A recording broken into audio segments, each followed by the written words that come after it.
موجودہ زمانے میں چاہے وہ الیکٹرانک میڈیا ہو یا پرنٹ میڈیا ہو یا سوشل میڈیا ہو، سب نے ایک انقلاب برپا کر دیا ہے، دنیا کے اندر ایک تبدیلی پیدا کر دیا ہے۔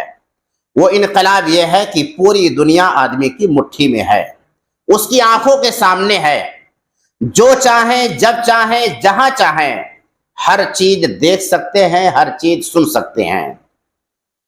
لیکن اس میڈیا کے ذریعہ، جو میڈیا انسانوں کو مفید کاموں کے لیے استعمال کرنا چاہیے تھا، مگر بدقسمتی یہ ہے کہ اس میڈیا کا پورا کنٹرول ایک ایسی قوم پر ہے، ایسی قوم کے ہاتھ میں ہے، جو قوم دنیا کی سب سے بے حیا قوم ہے، دنیا کی سب سے ناپاک قوم ہے۔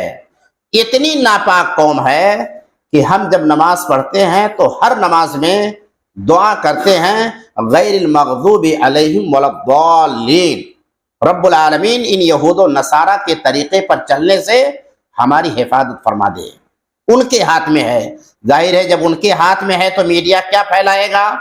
اس میڈیا کے ذریعہ عریانی، ننگاپن، بے شرمی، بے غیرتی، بے حیائی کا طوفان ایسا آیا ہوا ہے کہ اللہ کی پناہ، الامان والحفیظ، کسی بات کا کوئی پردہ نہیں رہ گیا۔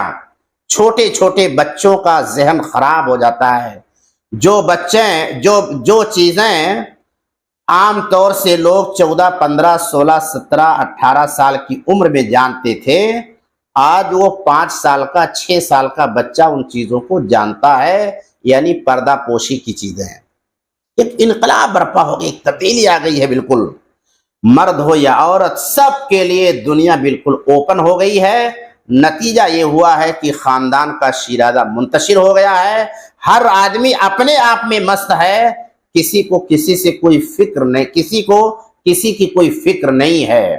آپ دیکھیے کہ سوشل میڈیا جن لوگوں کے ہاتھ میں، گھر کے 4 افراد اگر صوفے کی 4 کرسیوں پر بیٹھ جائیں تو پہلے یہ ہوتا تھا کہ اپنا درد لوگ بیان کرتے تھے، دوسرا سنتا تھا، دوسرا بیان کرتا تھا، تیسرا سنتا تھا، آپس میں کسی موضوع پر گفتگو ہوتی تھی۔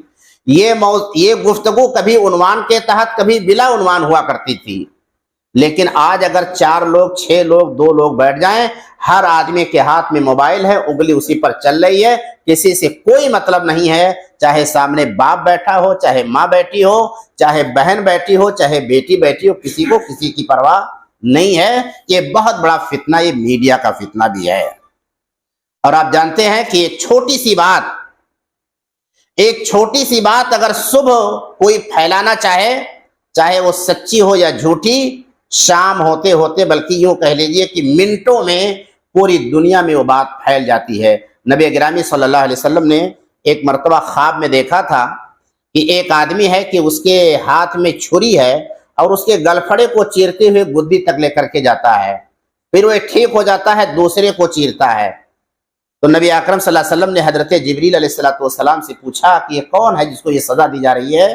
تو آپ نے فرمایا کہ یہ وہ آدمی ہے آپ کی امت کا کہ صبح ایک جھوٹ بولتا تھا اور شام ہوتے ہوتے اس کا جھوٹ پوری دنیا کے اندر پھیل جاتا تھا۔